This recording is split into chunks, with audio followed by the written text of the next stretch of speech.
the issue caused considerable resistance among the people of the area, many of whom couldn't accept that they should lose their jobs just because of birds. But fundamentally, the argument was not just about the bird, but about the whole complex community of animals and plants living in these magnificent forests. And eventually, it was decided that logging should be restricted. However, shutting off large areas of land to protect wildlife and finding local people new jobs is not always an option. Elsewhere, there may not be enough space to give each its own territory.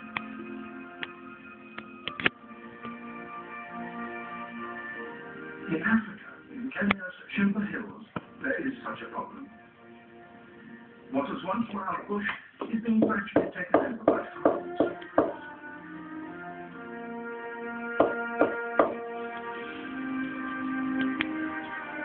The area, however, is particularly rich in animals such as elephants, and also contains a great range of plants.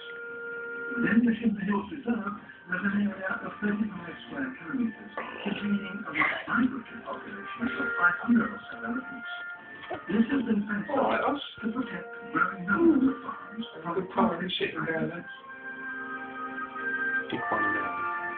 Unfortunately, closed reserves may be beset by many problems. Quality time. Frank. Elephants. Where's Frank? Where's Pat? Where's Pat? Elephants may push over trees. Pat.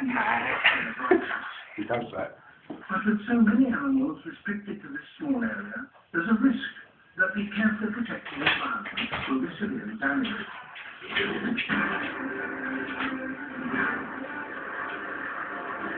So a solution has to be found.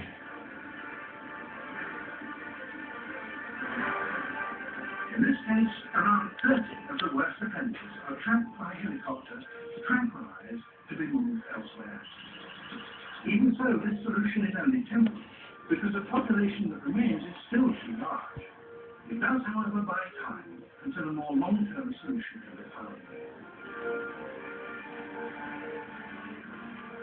This is a dangerous pursuit that can only be tackled by specialists such as the Kenya Wildlife Service. Paula Kahungu is in charge of the Oh, what are you doing? This is a particularly difficult area for reference. You did? We have a team from the Kenya Wildlife Service, which includes our chief vet and his veterinary assistant.